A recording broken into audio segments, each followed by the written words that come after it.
Our son Niall Mulligan's 24 and he's got Down syndrome, he's non-verbal and he's got a lot of significant needs. He needs one-to-one care at all times.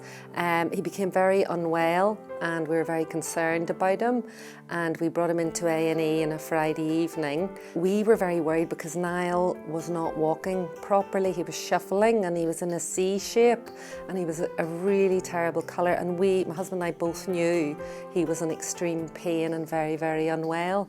I first became aware of her story because she just submitted some feedback to NHS Grampian about her experience, and I think it very much came from a place of wanting to make things better for other families in the same situation. And so because of my interest in equality and diversity issues, I got involved in meeting up with Eloise and hearing her story. The nurse said, oh, there's a lot of infections going around. Did a quick listen to the front of his chest and said, you know, it's going to be a long wait. And we said, look, we really think he's really ill.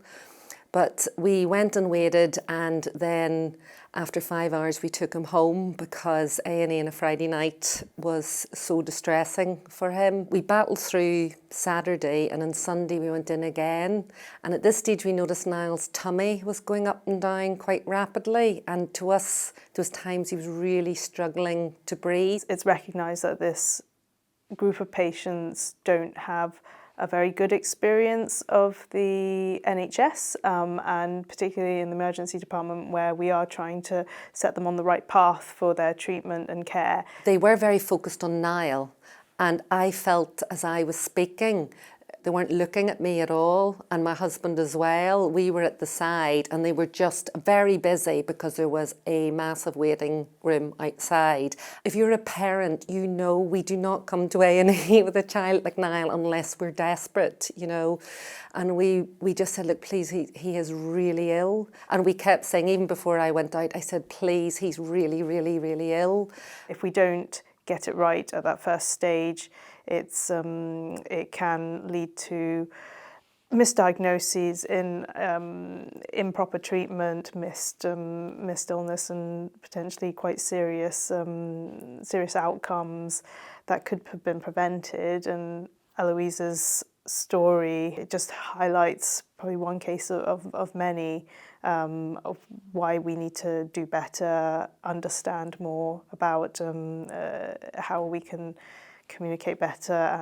I'll just summarise. Niall actually had been sitting with a massive empyema that had wrapped around his right lung, and his right lung was not working and it had pushed his heart to the right.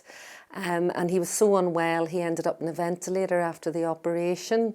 And the consultant said he was just very lucky that he was actually caught, you know, at the time he was, because the empyema had been there for about 10 years and growing, and it was full of dead matter. So poor Niall, you know, the symptoms were there, but it was only us as parents would have seen them. And I really want to just ask people just to please listen to parents, because we know our child who's non-verbal, you know, better than anybody. So it's subtle things, and I do understand they're not the symptoms maybe a medical person would necessarily look at. The consultant said really on the initial Friday night, if Niall had very quickly been x-rayed or blood taken, they would have known straight away. So the communication can be a big barrier to treatment. So again, it's for staff to think of different ways of communicating. Look at the pink box. There's a pink communication box at A&E. You know, these have got different leaflets about going for an MRI, going for a scan. They've got visuals about taking blood and lots of different materials that can be used. How to communicate with that person. It might be using objects as reference as well. So many different ways rather than verbal communication that can help. We are under a lot of time pressure. We feel that there's the next emergency coming in, one after the other, and we want to, you know, see the patient, move them on as quickly as possible. But we have to accept that patients with learning disabilities and communication difficulties, they just do need more time. So if we'd gone to a quiet room and we could have got his movie on you know, on his iPad and on all the things that would have kept him calm, I think that would have helped enormously for him. But I also would say that for any person with a learning disability, if there's somewhere quiet and safe that's not overstimulating. I absolutely understand, and this is not about any individual person because everybody was lovely.